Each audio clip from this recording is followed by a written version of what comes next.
Hello, my name is Mark Taylor and welcome to the Education on Fire podcast. The place for creative and inspiring learning from around the world. Listen to teachers, parents and mentors share how they are supporting children to live their best authentic life and are proving to be a guiding light to us all. Hello and welcome back to the Education on Fire podcast. Thank you so much for joining us here today.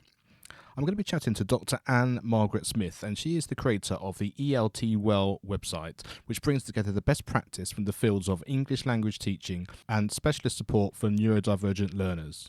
Dr. Anne Margaret has taught English for 30 years and is a dyslexia specialist tutor and assessor, and now offers materials and training to teachers. Now, just before this insightful conversation, here's a quick thank you to our sponsor. I'd like to thank the National Association for Primary Education for their continued support and sponsorship of the Education on Fire podcast. In March, they have a brand new conference which is online called Towards the Balanced and Broadly Based Curriculum. Now, the impact of the coronavirus pandemic on children's education may be perceived as a justification for narrowing the curriculum at the expense of the arts and the humanities. But this conference will explore the case for preserving young children's entitlement to as rich and diverse a curriculum as possible. Dr. Yude's keynote lecture will set the scene, highlighting some key issues and considering some lessons to be learnt from the period of lockdown. The subsequent presentations will focus on classroom practice, providing a spotlight on innovations which have been implemented in school and offering guidance for the future. Now, to find out more about this conference, please go to nape.org.uk/conference. That's nape.org.uk/conference. Hello and welcome back to the Education on Fire podcast. Dr. Anne Margaret Smith, thank you so much for joining me. We're going to be talking about English language teaching. We're also going to be talking about music and that relationship between the two. And of course, as a musician myself, this is a really interesting but really important conversation, I think, as we start to sort of understand this relationship, and also as the arts are often reduced a little bit in schools and that at the moment, to sort of understand how really important that can be. I think it's going to be really important for everyone listening. So thank you very much for being here today. It's an absolute pleasure. So why don't we start by talking about ELT and exactly what it is as an organisation or as a company, and we can go from there. Yeah, sure. So ELT is my company. I set it up in 2005 because as an English language teacher and a dyslexia assessor, I could see that there was a lot of good practice to be shared from these two separate fields, which never seemed to communicate with each other. So ELT was my way of setting up a vehicle, really, where we could share good practice. And it's been going for 15 years, as I say.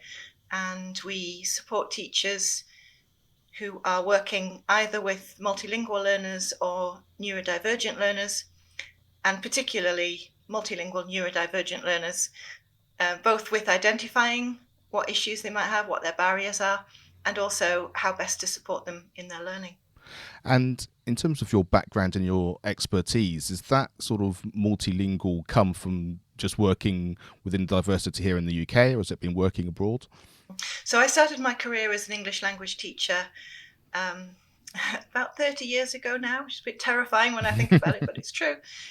I was teaching in Kenya as a student, and then after I qualified, I went to teach in Germany, Sweden. I came back to Britain to do a bit more study, and that's when I got interested in dyslexia and became a dyslexia assessor and a specialist tutor. So I've worked in several different countries.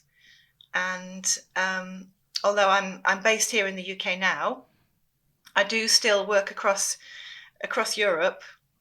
But there's a lot of English language teaching going on in all countries, because English is such an important global language. And everywhere there are people who are learning in a different way. So it's a global issue. And dyslexia is something that we've covered recently on the podcast as well, and it's really interesting for me, the concept of this kind of personalised learning, which when we feel that there are students that need extra support or understanding, this sort of specialist sort of understanding and learning sort of comes together. And I guess especially if you're doing language, English is a foreign language, or like I say, or maybe not the first language, that becomes even more important. So can you give us sort of a few examples about how that's worked in your experience? So, in the UK, students who are using English as an additional language, they're really up against it. no matter how long they've been in the country, and some of them are very newly arrived and come from quite difficult backgrounds, they've got additional challenges in the classroom because there's so much, not just linguistic knowledge assumed, but quite a lot of cultural knowledge assumed as well. So that's a barrier right there. And I think most teachers are aware that if their students are using English as an additional language, they're going to need to keep an eye on them and try and find what works for them. But what I think teachers are not always aware of is that students who are using English as an additional language might also be neurodivergent. So there may be an underlying cognitive difference, dyslexia or dyspraxia or what have you, which has never been identified.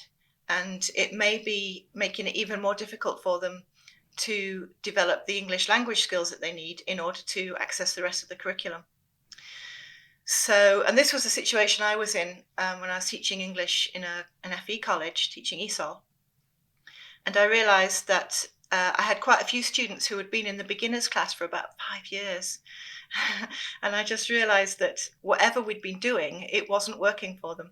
So I wanted to find out what their strengths were and how they worked best, and also what they found most challenging. So in the end, I put together an assessment tool, which is it's called the Cognitive Assessments for Multilingual Learners, and it's designed to explore how multilingual learners work without taking the English language out of the situation. So we're not giving them a spelling test in English and then looking and saying, oh gosh, you must be dyslexic because you can't spell. It's looking to see what they can do when they're not using English, what their memory is like, what their speed of processing is like.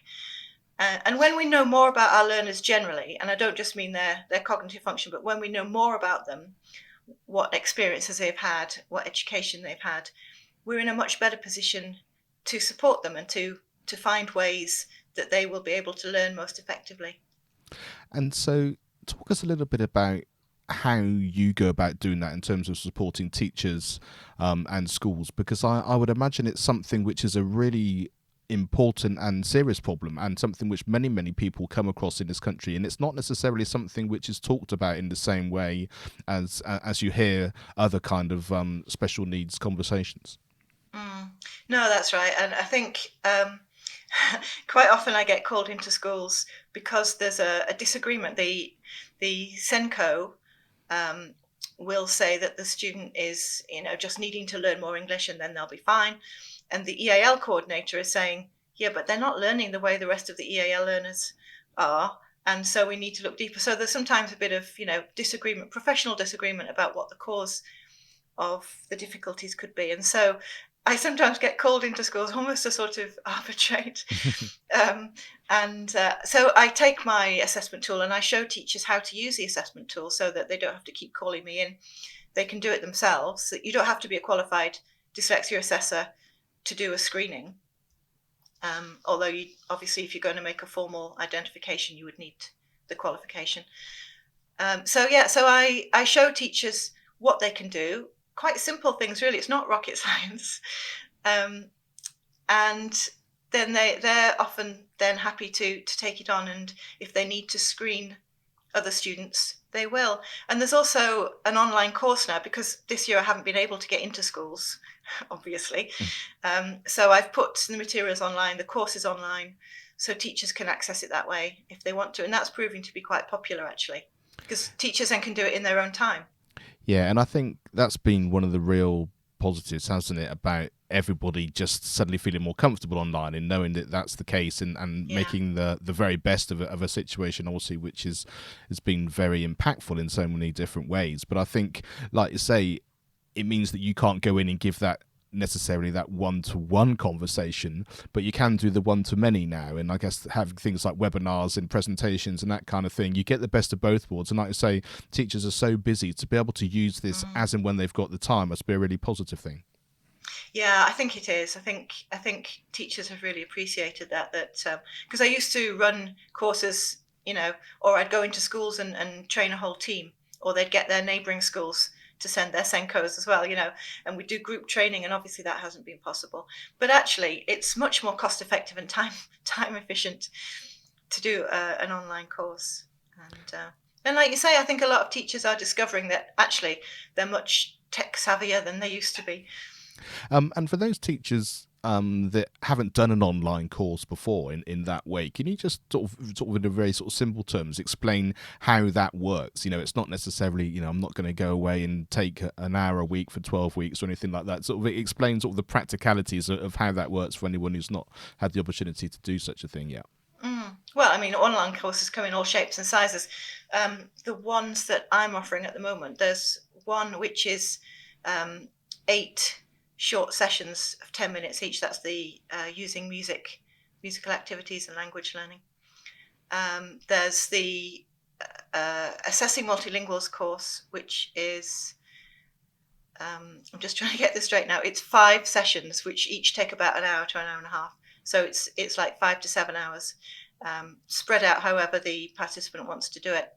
And I'm working now on an online course, which is going to be a bit more substantial. It's going to be 10 weeks, and each week will be about an hour and a half to 2 hours, which is about understanding neurodiversity as well as supporting neurodiverse learners. Because obviously once you've identified where the barriers are, that's great, that's the first step. But then you've also got to think about what's the best way to support that learner. And I think it's great to hear, like you say, the range that online courses can be. Say 10 minutes here and there, as opposed to an hour or two, which of course depending on what it is that you're needing to learn and how you can do it. But I think the fact that technology is there now, that you can learn these things, you can save it, you go back to where you were. It's all there, packaged in such a way that it's so user friendly, isn't it? It is. It's quite intuitive. And as I say, we've all been living online a lot more this year, so I think people are more used to it. But the way we've set up the courses, it sort of leads you through step by step. Read this text, watch this video, do this little activity, now write your reflection. So it leads you through step by step. And there's no sort of big formal assessments or assignments to worry about. It is just reflection. And in the Assessing Multilingual Learners course, there's a case study. So the participants are asked to look at the case study and apply what they've learnt to show, their understanding of the course. And I think it's very user friendly. It's not daunting. And of course, I'm around if anybody has any questions. I'm very happy to chat through, because it's my favourite subject. So why wouldn't I want to sit and chat about it? Absolutely. And I think this divergence of the fact that it used to be that sort of online courses were sort of standalone and you did it yourself. And like I say, they're very intuitive and they work through. But I think the other positive thing of actually us all being online this year is the fact that the going hand to hand with, here's the resource that you can work through in that way. But we've also got the ability to have face-to-face sessions online and these question and answer and all of those things. I think the fact that you have those two together, which is becoming much more of how people seem to want to work, means that you do get the best of both worlds. Yeah, absolutely. The whole blended learning approach, and people can have as much contact with the tutor or with other participants as they want. I've recently actually just finished a Future Learn course myself, and I could see that some of the participants were spending quite a lot of time in the discussion room, which was great, but I didn't have time to spend a lot of time myself. But it was lovely to see that there was a kind of community building there. Absolutely. And I know a lot of the things I've been involved in, there's a time and a place for it, isn't there? You have a moment where you come up against a situation or something that you've not quite got your head around, which needs that extra support, and other times that you don't. And especially because you can often come back to it as and when you need these things, then you just have everything as and when you need it. I think that's the most important thing, rather than thinking, right now we need to make sure that we get some CPD of this, let's plan it for next year. And of course, in the meantime, you've got people that are needing the support straight away. No, that's right. And the other thing is that with being online, it's much easier to find the CPD that you need when you need it. And the courses that I'm running are all on demand, so you don't have to wait until the start date. You just enroll and you work at your own pace. But the thing is, if a teacher comes up against that issue where they have a multilingual learner who doesn't seem to be making progress and they want to find out more, they don't need to reinvent the wheel. Some people have gone ahead and looked at that issue. And it's true of all issues that we come across in teaching. There's really nothing new. Somebody will have explored it and found a solution. And, that's what ELT Well is there for, really, to share these solutions in that particular context. Yeah, and in this modern world, that connectivity is just such a wonderful thing, isn't it, in a way that we were never able to explore before. Yeah, absolutely. I know. Tell us a little bit about Lexplore. It's something that we've covered before, but in terms of your sort of specialism and that real kind of niche of skills that you need, have you found that even more supportive? So I don't know how much you know about Lexplore. It's a program for diagnosing or identifying issues in reading early on. So if you've got students who don't seem to be making progress in reading, there's quite a short little test you can do, and it works on eye movement tracking.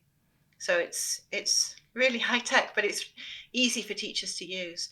And basically, the teacher can have a look at the way that the students' eyes are tracking across the page, see where they stop, how long they stop for, how often they go backwards and forwards. And from that, they can determine, what their reading efficiency is like. And they can even see what particular issues they have in terms of the orthography, the letter combinations. So it is a useful tool as part of a wide toolkit, I would say. It's one way of checking students' reading from that sort of eye tracking mechanical point of view, if you like. It does have a little bit of reading comprehension in it, but it's not a full reading comprehension test. And of course, reading is much more than just decoding. It is also understanding, interpreting as well.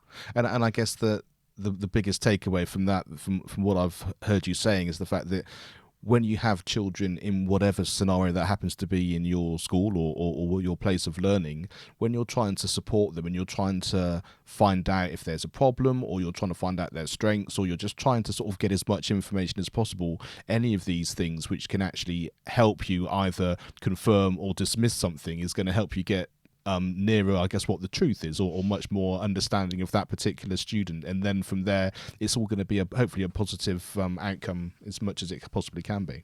Yeah, no, absolutely. And you talk about ruling things out. I think one of the most important things that we can do, coming back to what I was saying about getting to know learners, is to find out about their background, because so many barriers to learning are actually things that we could resolve fairly easily. I have a student at the moment, for example, who has just got a pair of glasses.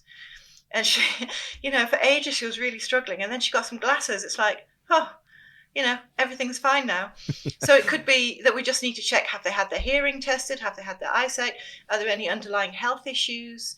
Is there anything going on in the family that could be causing stress? Because when people get stressed, we don't sleep. And then when we don't sleep, we don't remember, and it starts to snowball. And it could look like a specific learning difference, when it could actually just be, it could be a social emotional issue rather than a cognitive difference. So you're absolutely right. You've got to know as much as possible about the learner and try and rule out any other difficulty before we decide that it could be, dyslexia or another SpLD. Yeah, and the glasses comment is really struck home with me, because when I was teaching a pupil recently for my drum and percussion lessons, one of the questions I asked was, can you actually see this? And was specific about what I was asking. And they said, oh no, it's really hard without my glasses. And they've never come to a music lesson with their glasses. And I thought, and they did so well, and in so many different ways, and they seemed to remember things so well. And I wouldn't have known, apart from this one little situation that turned up, and then that led on to that question. And like you say, until you know these things, you don't know what you don't know. And so even the simplest of questions can have a really big result. Absolutely, yeah. And sometimes, like the questions that I ask when I first am working with a student, when I'm assessing them or evaluating them, some of the questions seem really strange, and they don't really know why I'm asking. Like I'll ask them, can you ride a bike? Or do you play ball games? And they're like, well, what's that got to do with learning English?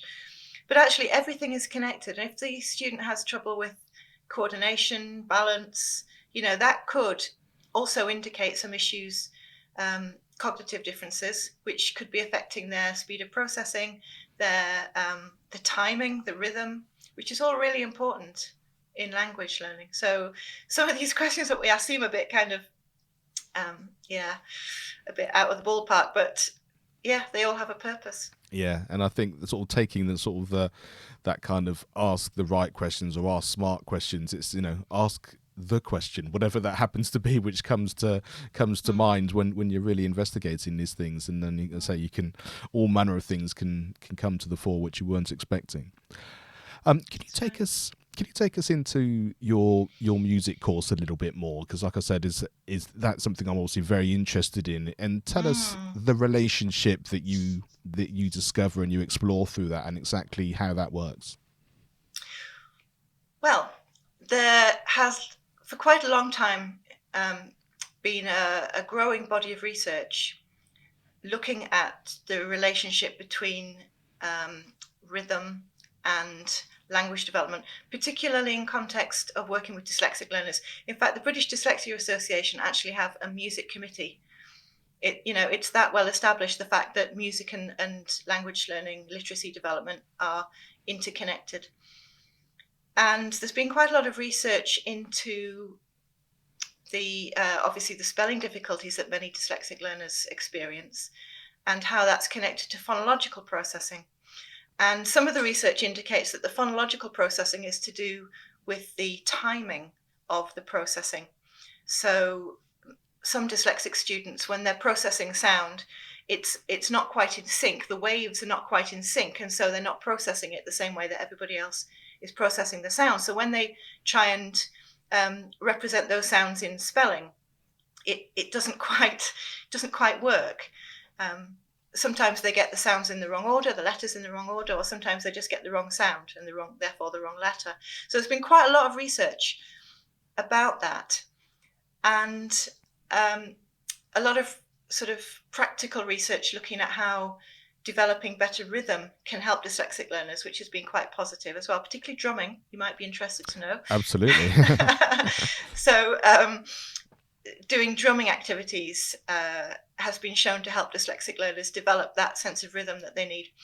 What I've also observed working with autistic learners is that their sense of pitch. So dyslexic learners have this difficulty with the rhythm, the timing of the language, but autistic learners often have more difficulty with the pitch change. I don't know if you know any autistic people, but I noticed it when my nephew was very young and he spoke on a monotone like this, without the sort of rhythm, without putting the stresses on the individual syllables that he needed to, and without varying the pitch very much.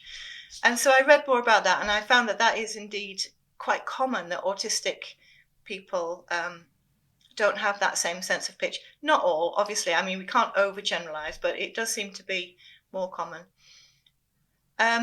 So I started thinking, how can I support my learners? Oh, and the other thing was, some of my neurodivergent learners, they'd come to me and we'd work one-to-one. And although we were sitting in quite a small room, just the two of us, they still only had one volume. And so by the end of the session, I'd be feeling like I just needed to lie down in a dark room somewhere, because I'd had this sort of blast of volume at me for the whole hour. And they didn't seem to be aware of their volume or indeed their tempo and what kind of impact that had on the message that they were putting across, which is really, really important. If you say something very loud and very quick, you have this sense of urgency, whereas if you speak slowly and quietly, it gives a very, very different impression. And my learners just didn't seem to be aware of this at all. So I started looking to see how I could help them to develop this awareness of pitch, rhythm, tempo, volume, and so on. And fortuitously, I bumped into an old friend of mine who's now a community musician, Matthew Evans. And I overheard a conversation he was having with somebody else about the elements of music. And I realized that the elements of music are the elements of phonology. And so I persuaded him to help me put together some activities which take like one element of music, like volume, for example, and isolate it and work on it so that the students become aware of different volumes. And then they can start to feed that back into their language. And the same with pitch change, same with tempo, working on rhythm. So though it's quite sort of intense, I suppose, because you're just taking one element at a time, working on that and then building that back into your language. But music's got so many benefits for language learners, not just the sort of, the technical, the phonological aspects of it, but memory, for example. A lot of my neurodivergent learners really struggle to remember information, but they're quite good at remembering songs. So we would take a tune that they know, a tune that they like, and get them to put the new information or the new words to the tune that they know, and then they sing that, and that really helps them to remember. And what I really like about that is the fact that when you understand these things and you incorporate them in your teaching and your learning, it's something which actually benefits everybody. It's not like it needs to be separated out. We're going to do this for this group of people because this is what they need and this is what another group of people need. Actually, you can combine the whole thing and it has benefits, and it may have different levels of benefits, like you say, because it's not a one size fits all, because everybody is different, and we're back to that sort of personalized learning again. But everyone also takes out what they need from any given activity, and I love that kind of feeling of community that you've just described. No, I mean, and one of the other benefits of music is that, sure, there are some people who are naturally musically talented. Unfortunately, my friend Matthew is, because I'm not. And so I really needed his expertise and his input.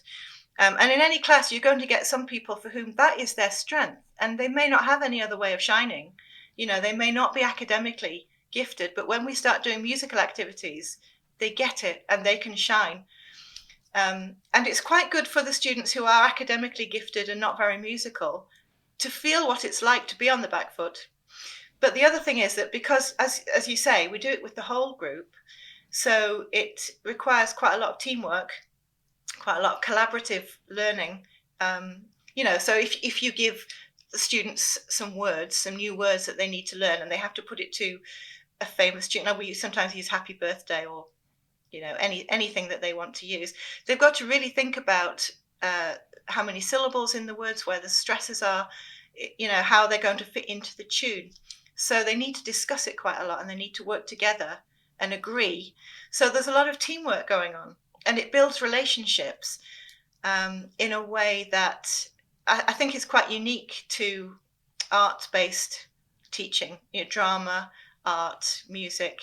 They're all a great way of helping people to show what they can do, and helping the people who are normally really good at language learning to feel what it's like, when you've got a bit more of a challenge, but to learn to trust each other as well, and to value each other. So many benefits of using music. I don't know why more teachers don't do it, quite frankly.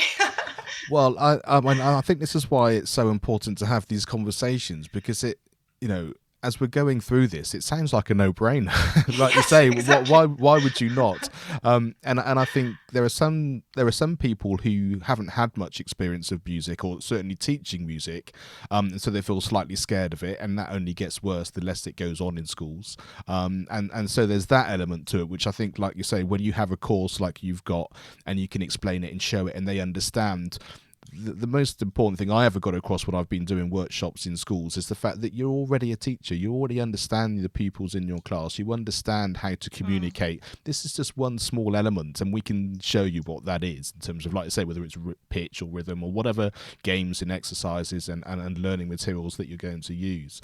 So I think that's one of the things. And I think the other thing that struck me is the fact that you've also explains so many positive things from a purely sort of linguistical point of view, in terms of supporting children to improve their English in whatever level that happens to be. And from a government point of view, that's something they're very keen on. And so I'm always interested to find out sort of why there isn't more investment in music in that cross-curricular idea, because even if your starting point is we want to improve literacy, music does that in a way that just not only helps that, but all those other things that you've explained as well. But I still find that's quite a difficult conversation to try and convince some people that could make that more of a reality.